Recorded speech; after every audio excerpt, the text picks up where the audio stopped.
आप सुन रहे हैं बैसाख महात्म्य स्कंद पुराण। स्कंद पुराण से अब ग्रंथ बड़ा महंगा है, 912 रुपए का ही है ग्रंथ। को सस्ता होता तो ये सबके घर पहुंचा देते। एक खंड है इसका, कई खंडों में ये पूरा तो 22-23 हजार का पड़ेगा। कई खंड हैं उसके, 8-9 खंड है। तो इसमें कोई 1550 रुपए का भी है कोई खंड, कोई 1250 रुपए का भी है।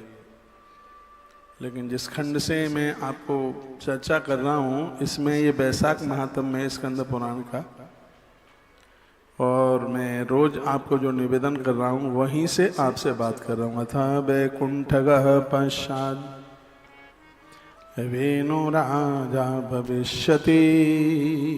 ये महात्मा जो श्रुतदेव हैं उन्होंने मिथिला के राजा को कथा सुनाई है। मिथिला नरेश को उन्होंने ये कथा सुनाई, बैसाख महिमा की, बैसाख महात्म्य की उन्होंने कथा सुनाई। तो यहाँ मिथिला नरेश ने पूछा कि आपने जल की महिमा बताई, अन्न की महिमा बताई, लेकिन आपने ये कहा था कि बैसाख मास की कथा सुनने का बहुत बड़ा महात्म्य है। तो क्या जिन्होंने ये कथा नहीं सुनी उनके लिए कोई घाटा हुआ, या जिन्होंने ये कथा सुनी उनके लिए कुछ बढ़िया हुआ? 13 तारीख को हम आश्रम में, वो दिन शायद एकादशी होगी, बरूथ नहीं बता दे, बता दे। पंचांग देखूंगा 11 कब की, अभी तो मैं बिना पंचांग, लेकिन 13 तारीख को आश्रम में 12 की रात्रि को लौटूंगा चंडीगढ़ से, फिर उसके बाद नेपाल निकलूंगा। एक बार जयकारा लगाइयो, बोलो भक्त वत्सल भगवान जय हो।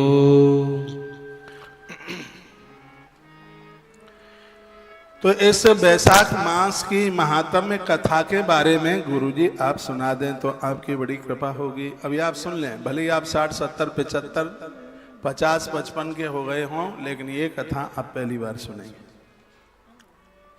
क्या कहा?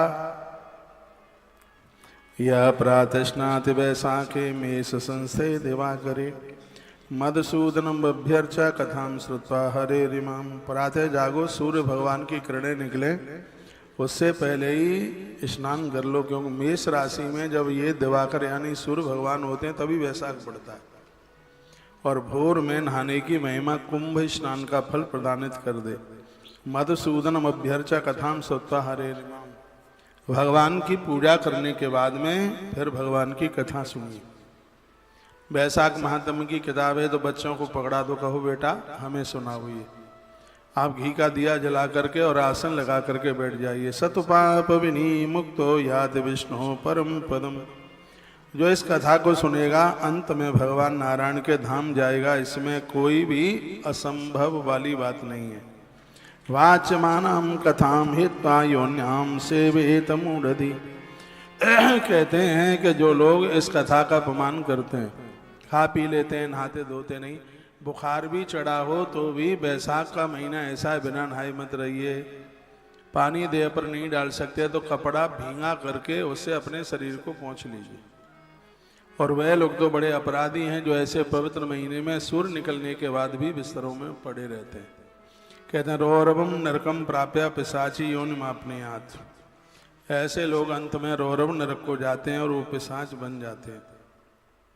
पापमयी पावनम धर्म सद्यो बंद पुरातनम पुरा गोदावरी तीरे क्षेत्रे ब्रह्मेश्वरे सुबे।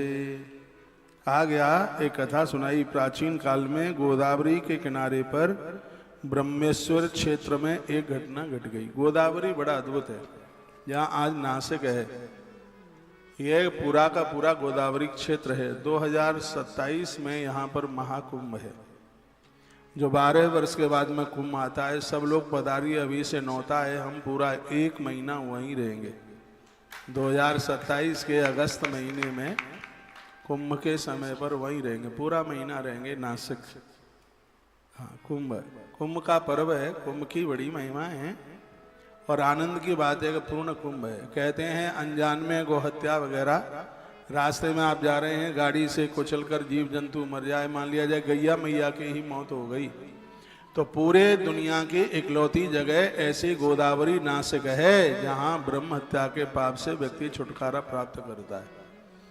यह तो ऐसा स्थान है कि हर वर्ष व्यक्ति को साल में एक बार तो यहाँ की यात्रा करनी ही चाहिए। उसकी बड़ी महिमा, उसके बड़े महात्म का वर्णन किया। अभी मैं आपको वैशाख महात्म सुना रहा हूं और इसको सुनिए ठीक से। क्या कहा कि पुरा गोदावरी तीरे क्षेत्रे ब्रह्मेश्वरे सुवे। गोदावरी नदी के किनारे पर ब्रह्मेश्वर नाम का स्थान है। यहाँ पर श्री दुर्वासा जी रहते थे, भजन में थे, तपस्या में थे। दुर्वासा जी दुर्वा का रस पीते थे। आयुर्वेद में दुर्वा का रस पागलों को बुद्धि दे देता है। उनका माथा बहुत डेवलपमेंट होता है, बहुत काम करता है। जिनको ब्रेन संबंधी दिक्कत हो रही है, माथे की सोचने की ताकत कम हो रही है, लोग कहते हैं कि अंदर की नसें कमजोर हो गई है, ऐसा लोग बोलते हैं। ये बहुत अद्भुत है।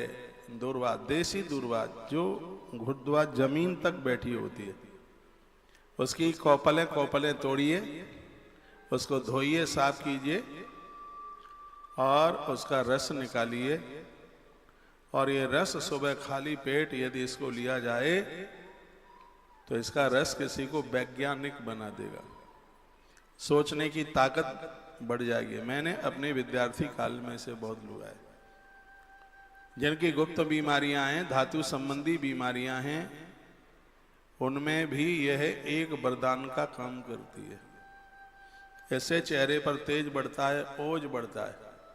आज ही तो मुझे कोई बहन पूछ रही थी कि महाराज जी ऐसा कुछ उपाय है क्या जिससे हम खूब तरक्की करें और गौशाला को खूब सहयोग करें। यही तो, ये मंडला की बहन आई है, ये पूछ रही थी। तो ये दुर्वा का रस स्त्री पुरुष बच्चा बूढ़ा कोई भी हो सबको फायदा करता है। दुर्वासा जी का नाम दुर्वासा है, ये दुर्वा रस लेते हैं। नाम से तो वो दुर्वासा है ही, दुर्वा का ये रस लेते हैं। बहुत बड़े जति हैं। कहते हैं कि दुर्वा का रस लेने वाले लोग अपनी इंद्रियों के ऊपर विजय प्राप्त कर लेते हैं। जिन्हें कोई ऐसी गुप्त बीमारी है जिसको डॉक्टर्स लोगों को नहीं बता पाते, ये दुर्वा का रस उसमें बहुत फायदा करता है।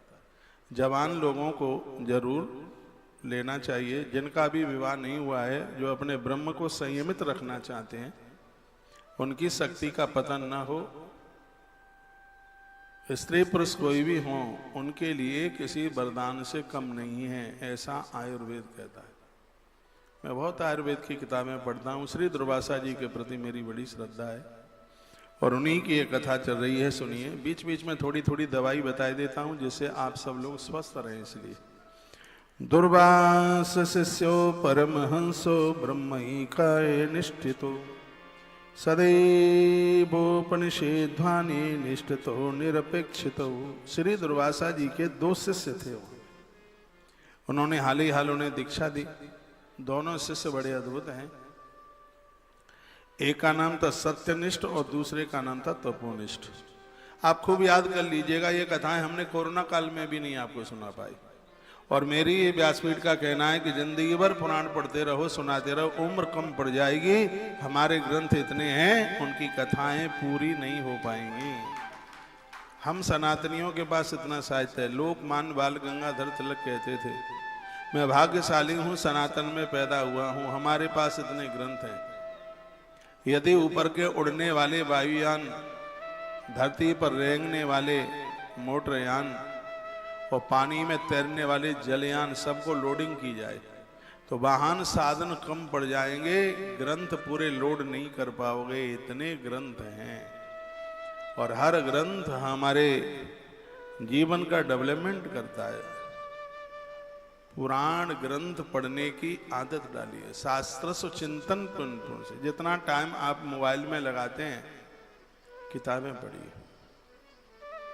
एक तो किताब पढ़ने में आंखों की ताकत कम लगती है और किताबों पर पढ़ने पर याद जल्दी होता है।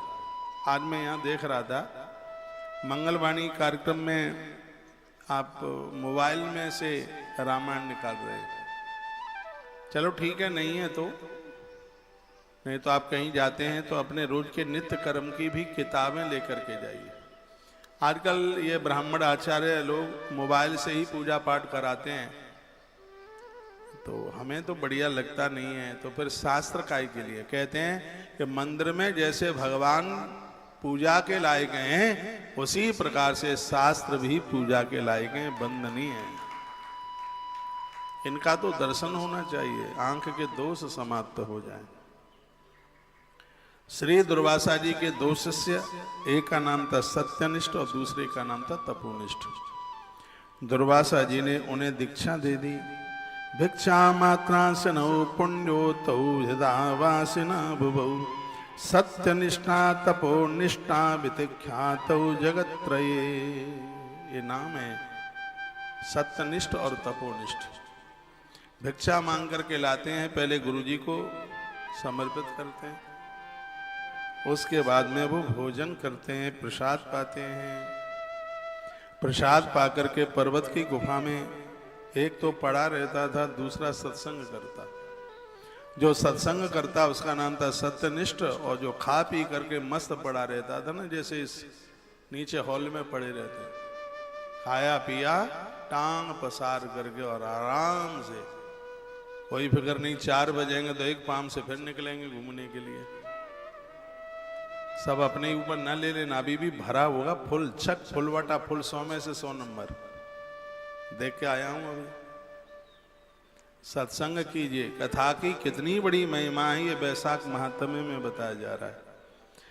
जो सत्यनिष्ठ नाम का चेला था दुर्वासा जी का, वो सत्संग करता था, वो कथा सुनता था। लेकिन जो दूसरा तपोनिष्ठ था, वह खा पी करके, नाम है तपोनिष्ठ। देखो बहुत लोग तो नाम को ही बदनाम करते हैं। खा पी करके पड़ा रहता है, और भी कोई कथा सुनने को जावे तो उनका रास्ता रोकता है। इन दोनों में से सत्यनिष्ठ तो सदा भगवान की कथा में तत्पर रहता। जो श्रोता और वक्ता, ये दोनों की बहुत बड़ी जोड़ी है। और सत्यनिष्ठ जैसे तो श्रोता बड़े कम ही मिलते हैं, वक्ता उनकी बड़ी बड़ाई करते थे।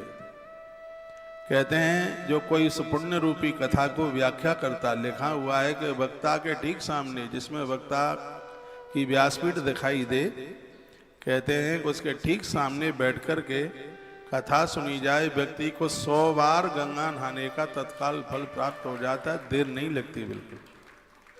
इतनी बड़ी महिमा। जो तीर्थ बहुत दूर थे और जो देवताओं के मंदिर अत्यंत दूरवर्ती, जहां लोग पहुंच भी नहीं सकते, लेकिन कथा में पहुंच करके सगरे तीर्थ कथा में आ जाते हैं, और उस व्यक्ति को संपूर्ण तीर्थ यात्रा करने का फल प्राप्त हो जाता है। आश्रम में वैशाख महात्म्य की कथा चल रही थी, दुर्वासा जी कथा सुनाते हैं, तो एक चेला जिसका नाम सत्यनिष्ठ है वो कथा सुनता है पूरी, और दूसरा है वो तपोनिष्ठ, वो खा पी करके पड़ा रहता है। तो श्रुतदेव नाम के ब्राह्मण कथा सुना रहे हैं, हे राजन, बिना कथा श्रवण किए अन्न को ग्रहण नहीं करता था सत्यनिष्ठ, और तपोनिष्ठ तो बस सुबह जागा, मुंह धोया, कुल्ला किया और खाने में बैठ गया।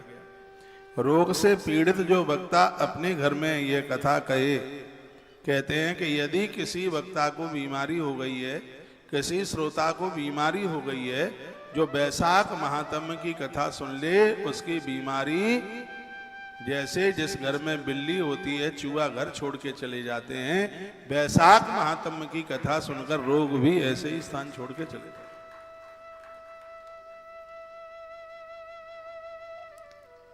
श्री दुर्वासा जी महाराज कुएं के जल से स्नान करके वो कथा सुनाते हैं। जो मनुष्य ऐसे वक्ता के मुंह से कथा सुने, वो संसार के बंधन से मुक्त हो जाता है। लिखा है, वर्णन किया गया है, वो संसार के बंधन में बंधता नहीं। कथाम वही सुनतम पुंसो जन्म बंधो न बद्धते। जन्म मरण के चक्कर से वह जीव मुक्त हो जाता है, स्त्री पुरुष कोई क्यों न हो। भगवान विष्णु भगवान में सत्य बुद्धि उत्पन्न होती है कथा सुनने से। भगवान के प्रति श्रद्धा जागती है कथा सुनने से। यह कथा की इतनी बड़ी भैया महिमा है। भगवान विष्णु में स्नेह हो जाता है, साधु महात्माओं के प्रति श्रद्धा जाग जाती है कथा के द्वारा। ऐसा वर्णन किया। जो पुरुष ज्ञानहीन है, वो कर्महीन है, कथा में जिसका मन नहीं लगता। कथा की इतनी बड़ी महिमा है, जैसे अंधे के हाथ में दर्पण निष्फल हो जाता है, बिना सत्संग के जिंदगी भी ऐसे ही निष्फल हो जाती है। अंधे व्यक्ति के हाथ में शीशा दे दो, जिसके सिर के ऊपर बाल नहीं है उसे कंघी दे दो, तो उसका कोई मतलब नहीं है ना। थोड़ा सा समझिए। उसी प्रकार से यदि जीवन में सत्संग नहीं है तो बिना आंख वाले व्यक्ति के हाथ में दर्पण जैसा है। ये जिंदगी उनके लिए बिल्कुल ऐसी ही है। मनुष्य जीवन मिला है, सत्संग कीजिए, क्योंकि सत्संग के बिना विवेक नहीं है। बाबा तुलसी ने बड़ी सुंदर चौपाई डाली, बहुत प्यारी है, आनंद हो रहा है।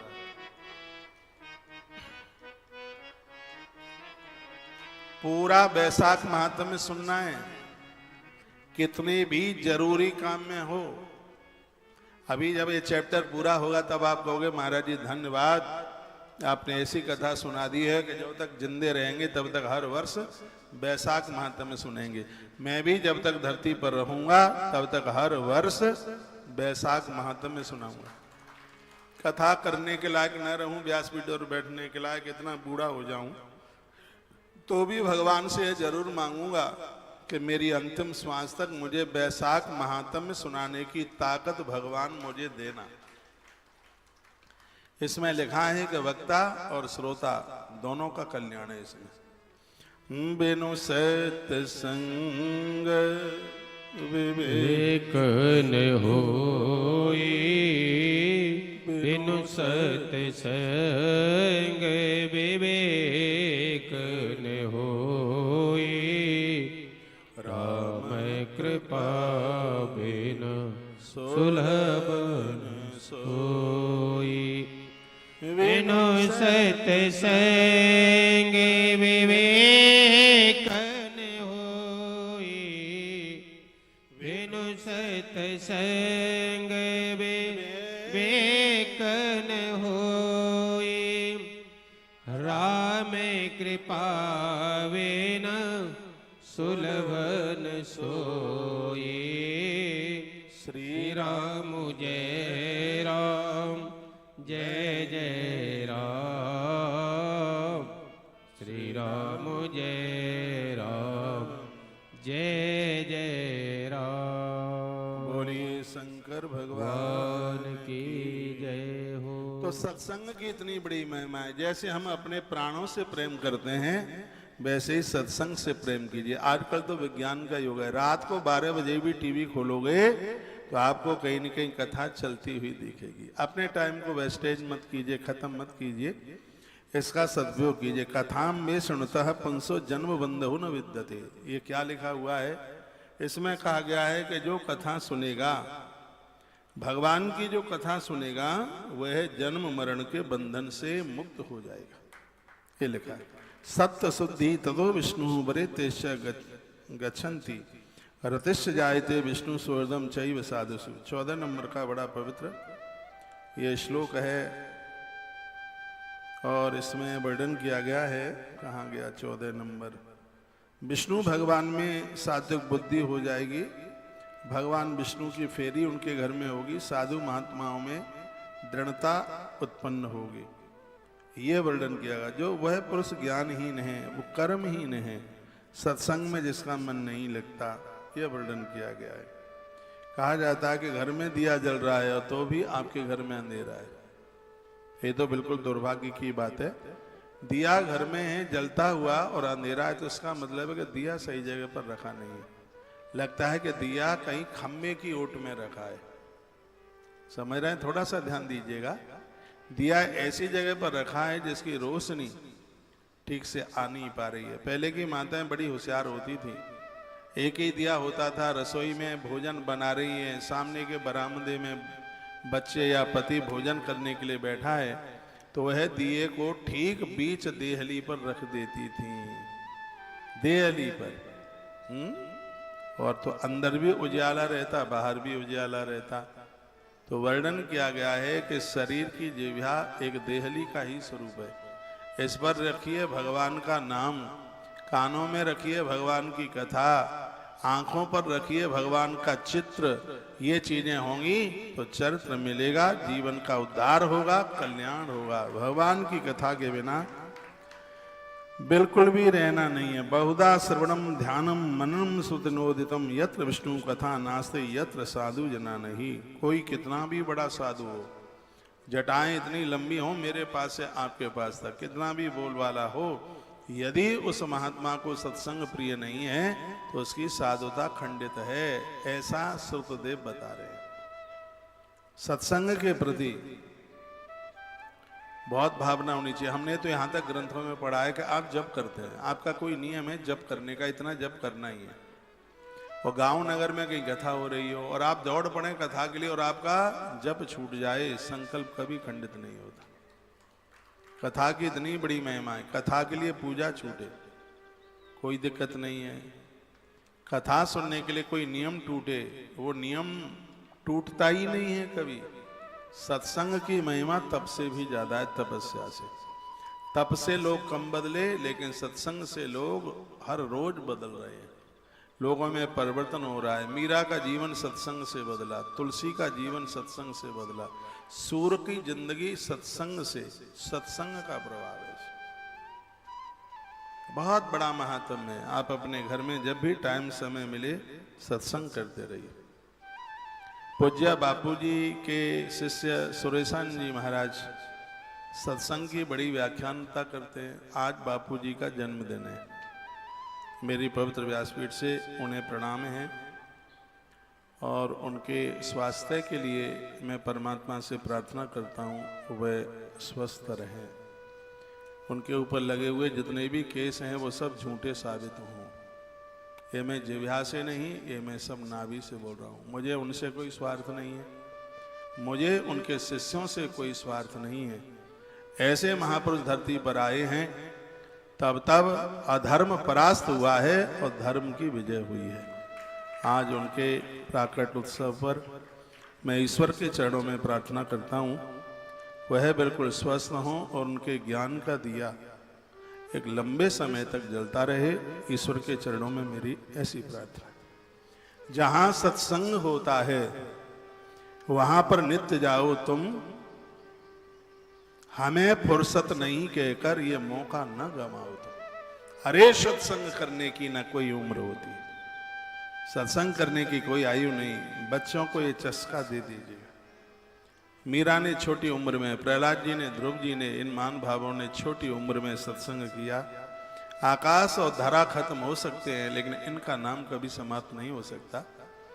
यह सत्संग का इतना बड़ा प्रभाव है और कलयुग में तो बहुत भारी ही महिमा है इसकी।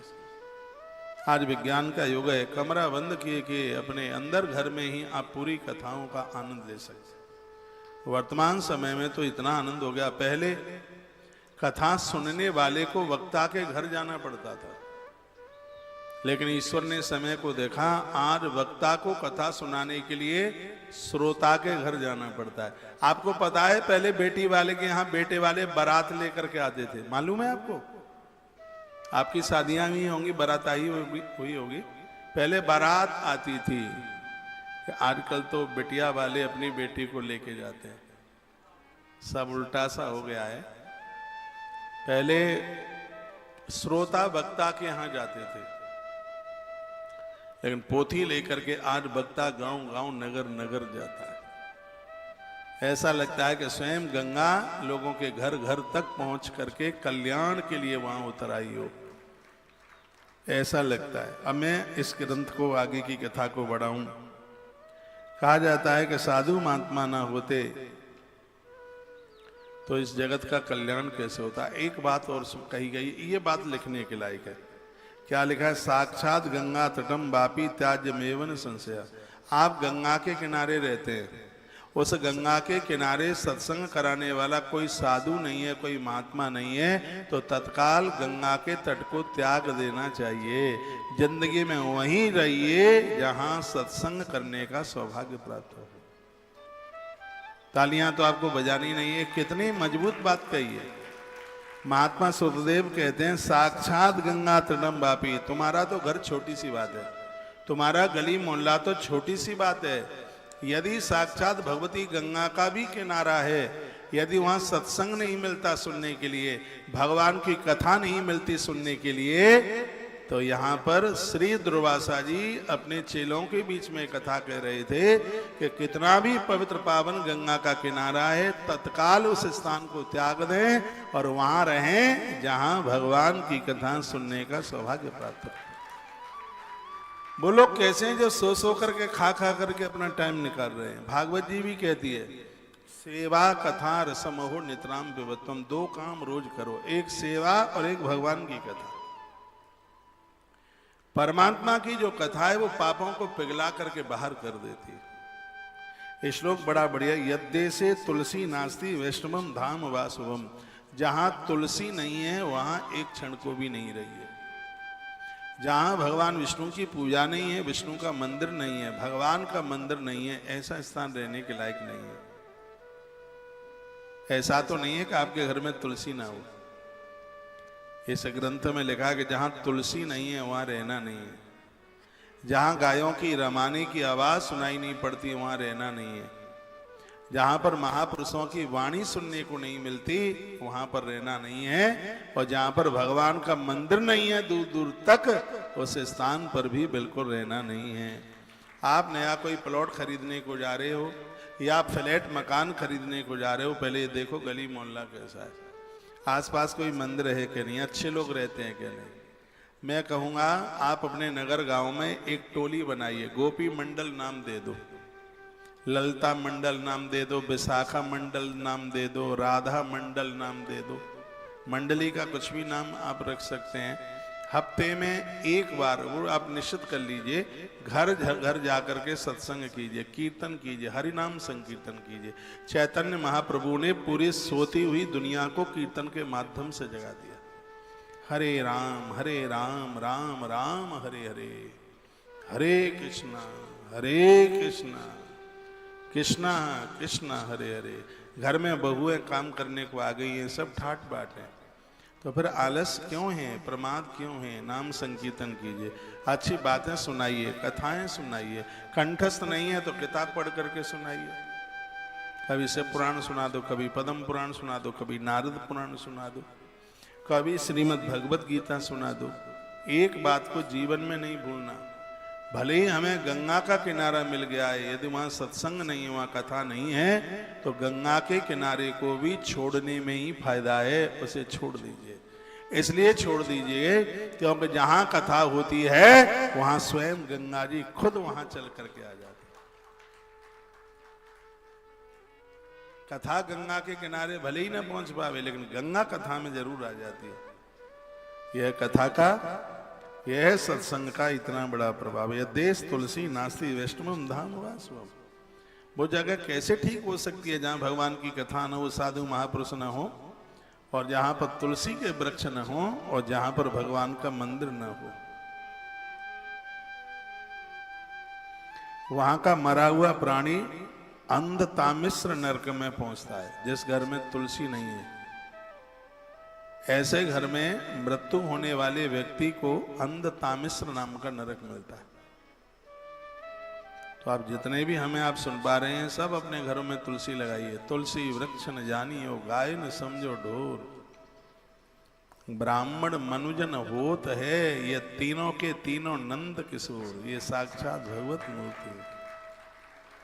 मंदिरों में आप जाते हैं, भगवान को प्रणाम करते ही हैं, पुजारी जी को भी प्रणाम कीजिए। और मैं तो सबको कहना चाहूंगा, श्रद्धा से भक्त बुलाने को आता है नौते पर, भाग्यवश जो मिल जाए वो ठीक है, कभी भी भोजन की दक्षिणा तय मत करना, दिक्कत हो जाएगी। ब्राह्मण कभी दक्षिणा तय करके भोजन करने को नहीं जाता, जो मिल जाए सो मिल जाए। तुम्हारे दो पूड़ी उसके घर में खाने से उसके पूर्वजों का कल्याण होता है, सबसे बड़ा प्रॉफिट तो यही है तुम्हारा। मुझे कोई बोल रहे थे ब्राह्मण मिलते नहीं हैं, मिलते हैं तो ये कहते हैं कि दक्षिणा 500 रुपया तो कम से कम चाहिए। मैंने तो ऐसा नहीं सुना है, अब आपने सुन लिया होगा तो सही ही हो सकता है। वैसे तो मैंने तो नहीं सुना कि ब्राह्मण भोजन करने की भी दक्षिणा तय करे। मैंने तो कभी नहीं सुना ऐसा, लेकिन आप मुझे कोई आज बोले हैं तो मैं सोच के आया था कि मुझे ध्यान में रहेगा, तो ये मैं जरूर बोलूँगा। आज भी बड़े अद्भुत ब्राह्मण देवता हैं। जिस दिन ब्राह्मण नहीं रहेगा उस दिन धरती फट जाएगी। आप इन देवताओं को घर में बुलाते रहिए, इनके चरण पड़ने से ही घर का पितृदोष समाप्त हो जाता है। इतनी बड़ी महिमा है। तपस्वी ब्राह्मण, जर्दा गुटखा तम्बाकू उल्टा पुल्टा खाता पीता नहीं, चरित्रवान ब्राह्मण तो लाखों लोगों में अलग से दिखना चाहिए। ये जितनी भी घटनाएं घटी हैं, ये सब कुछ हुआ है। वो अभी आजकल वो एक नासिक का चल रहा था, 58 जयमाला एक श्रीमान के गले में ज्योतिषी की में डली है। क्या बोलूं, ये दुर्भाग्य है कि इस देश में हर व्यक्ति को बाबा बना दिया जाता है। सूट बूट में है वो श्रीमान जी, हो सकता है आपने भी किसी ने वो तस्वीरें वगैरह देख ली, उसको भी बाबा बोल रहे हैं। कोई ज्योतिषी आदमी है उसको बाबा बोल रहे हैं। उसको आप सर्वे कीजिएगा शुरू से लेकर के अभी तक, कोई इक्का दुक्का हो तो हम कह नहीं सकते। जितने भी ये केसों में फंसे हैं वो सब गैर ब्राह्मण रहे हैं। ब्राह्मण का बालक महात्मा बनता है तो गुरुकुल से निकल के जाता है, पूरी पढ़ाई पढ़ के जाता है, वो पढ़ के जाता है, उसे ब्रह्मचर्य धर्म की महिमा बताई जाती है, उसे गायत्री मंत्र दिया जाता है, तब बहुत कुछ उसको बोला जाता है। और ऐसा सदाचारी ब्राह्मण जो कभी पराई नारी को कुदृष्टि उठा करके देख नहीं सकता, भोजन की तो बहुत दूर की बात है, ऐसे ब्राह्मण का दर्शन करने मात्र से 10 अश्वमेध यज्ञ करने का फल प्राप्त होता है। इसलिए कहा तुलसी वृक्ष न जानियो, गायन समझो ढेर ढोर, और ब्राह्मण मनुजन होत है सच मानिए, तीनों के तीनों नंद के सोच। इनके दर्शन करने मात्र से कल्याण होता है। बड़ा अद्भुत वर्णन किया गया। तुलसी के बिना, देवताओं के भजन पूजा पाठ के बिना, कथाओं के बिना मरने वाला व्यक्ति अंध तामिश्र नरक में पड़ता है।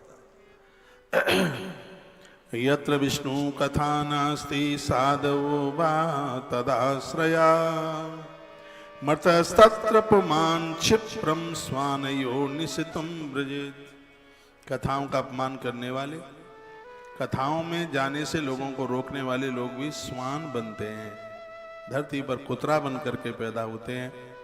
यह वर्णन किया गया। कथा श्रवण से अधिक और किसी कार्य को माना ही नहीं गया है। कथा की इतनी बड़ी महिमा। जो दूसरा जो तपोनिष्ठ नाम का था, दुर्वासा जी का जो शिष्य, बड़ा दुर्ग्रही कर्म करने वाला था, लोगों के रास्ते रोकता था, उन्हें कथा में जाने नहीं देता, स्वयं ही कथा में नहीं जाता और दूसरों को भी नहीं जाने देता। इसमें लिखा है जो स्वयं कथा गाते हैं, दूसरों को सुनाते हैं, संपूर्ण तीर्थ स्नान का फल उन्हें प्राप्त हो जाता है। सभी तीर्थ ही वहां चल के आ जाते हैं। मेरी बात का विश्वास कर लेना, आप अकेले वृंदावन में बैठे हैं और आप वैशाख महात्म्य सुन रहे हैं, तो संपूर्ण तीर्थों की यात्रा करने का आपको पुण्य प्राप्त हो रहा है। ये वैशाख महात्म्य के अध्याय नंबर 14 में ये लिखा हुआ है। मैं आपको स्कंद पुराण से सुना रहा हूँ। वैशाख महात्म्य अध्याय नंबर 14 और श्लोक नंबर 24 नंबर के श्लोक में यह लिखा हुआ है। क्या लिखा है? कथाम हित्वा तीर्थ स्नानाय गच्छति। कहते हैं कि स्वयं तीर्थ उस स्थान पर चल के आ जाते हैं। तीर्थेपि चपुरतायाम कथायाम भूमि पालकः कर्म लोभा भया दूरम यात चांचल्य संकेता। आगे की भी बात है राजन, तीर्थ पर होती हुई कथा को जो त्याग देता है उसके तो तप में विघ्न आ जाएगा, उसकी साधना में विघ्न आ जाएगा। आप तीर्थ में गए हैं और आपको ये सुनाई में आता है कि वहां कहीं कथा हो रही है, तो टाइम निकाल करके वहां जाइए। सुतदारा और लक्ष्मी पापियों के घर हो। हाँ, ये तो अपराधियों को भी मिल जाएगी, संपत्ति, पत्नी, ये सब मिल जाएंगे, लेकिन सत्संग और संतों का दर्शन, तुलसी, ये दोनों के दोनों अति दुर्लभ है। बाबा तुलसी ने लिखा है धरती पर बड़े दुर्लभ है। और रामायण के सुंदरकांड में तो ये लिखा है कि आंख का पलक ऊपर से नीचे गिरे, इतनी देर के लिए भी सत्संग मिल जाए तो जीव का कल्याण हो जाएगा। इतनी बड़ी मैंने कभी आपको राम कथा के माध्यम से सुनाया हो, बहुत टाइम पहले सुनाया हो, जब प्रभु श्री राम जी ये दुनियादारी छोड़ के जा रहे थे तो भगवान प्रभु श्री राम जी सरयू के किनारे, बहुत भारी भीड़ लगी हुई थी वहाँ, पूरी दुनिया इकट्ठी होके आ गई, सबकी आंख में आंसू थे कि आज भगवान अपनी लीला समेट रहे हैं, प्रभु जा रहे हैं। राम जी ने निगाह उठा करके देखा, सब दिखाई दिए, लेकिन जो जीवन पर्यंत राम जी की सेवा में थे वो हनुमान दिखाई नहीं दिए। और राम जी ने अपने किसी अनुयायी को कहा कि मेरे हनुमान को तो लेके आ जाओ। मेरा हनुमान कहाँ है? मेरा हनुमान नहीं दिखता। कुछ लोग दौड़ते हुए गए, हनुमान जी आसन लगाकर आंख बंद करे बैठे थे। पहुंचे हुए व्यक्ति ने कहा कि भगवान अपने लीला समेट रहे हैं, प्रभु जा रहे हैं, उन्होंने आपको याद किया है, हनुमान तुम चलो। हनुमान की आंख में आंसू थे। हनुमान ने कहा मैं जा नहीं सकता, क्योंकि भगवान को जाते हुए मैं देख नहीं पाऊंगा, मेरा कलेजा फट जाएगा। और हनुमान जी रोने लगे। उस व्यक्ति ने प्रभु राम जी को यह बात कही। राम भीड़ चीरते हुए उस स्थान पर चल के आए जहां आज अयोध्या में हनुमान गढ़ी नाम का मंदिर है, बजरंगी का। यहां हनुमान जी बैठे, यहां बैठे हुए हनुमान है। राम जी आए, हनुमान ने चरणों में साष्टांग प्रणाम किया।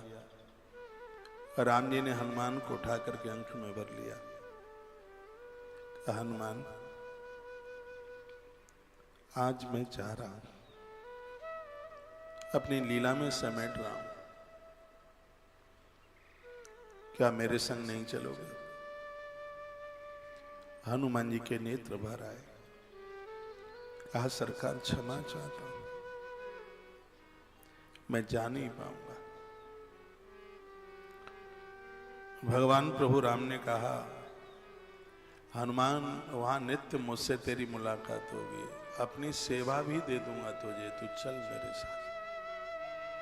तो हनुमान जी ने कहा भगवान इसलिए नहीं जाना चाहता क्योंकि ऊपर के उन लोकों में मुझे आपके तो दर्शन हो जाएंगे, लेकिन वहां मुझे आपकी राम कथा सुनने को नहीं मिलेगी, मुझे आपकी कथा चाहिए। उस कथा के लिए हनुमान आज भी इस मृत्यु लोक में है, धरती पर है। लंका जला करके आए थे हनुमान जी, तो प्रभु श्री राम जी ने वचन दिया है कि जब तक धरती पर राम की कथा रहेगी तब तक धरती पर अंजनी का पुत्र हनुमान रहेगा।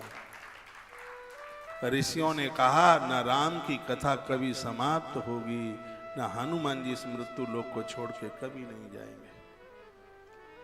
ये कथा का महत्व है। कोटिम तक्ताम हरिम स्मरे, करोड़ों कार्यों को करने से पहले भगवान के चरित्र सुनिए, भगवान की कथा सुनिए।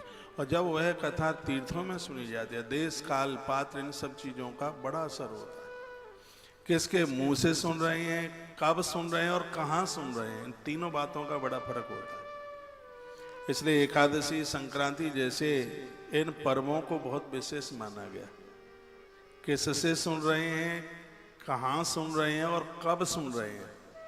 कथा में तीनों बातों का महत्व। इस समय वैशाख का महीना है और ये पूरा का पूरा महीना पर्व वाला महीना है।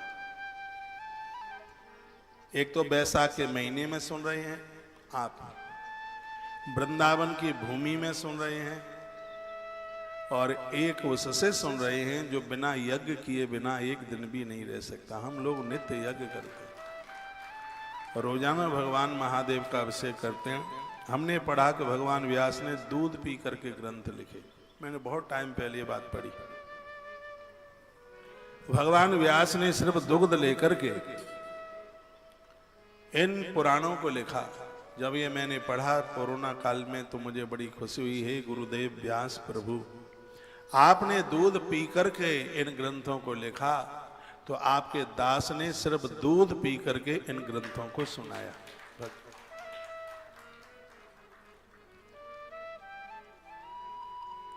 मैं व्यासपीठ पर बड़ाई नहीं है अपनी, ये मेरा स्वाभिमान है।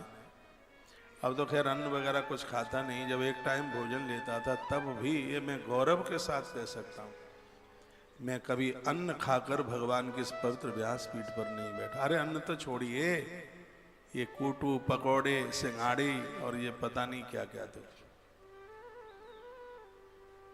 दूध पी करके व्यासपीठ पर बैठ करके कथा गाई है।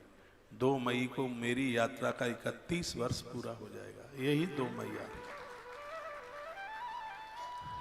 बहुत लंबी यात्रा रही है, इस जीवन में खट्टे मीठे सब प्रकार का अनुभव लिया।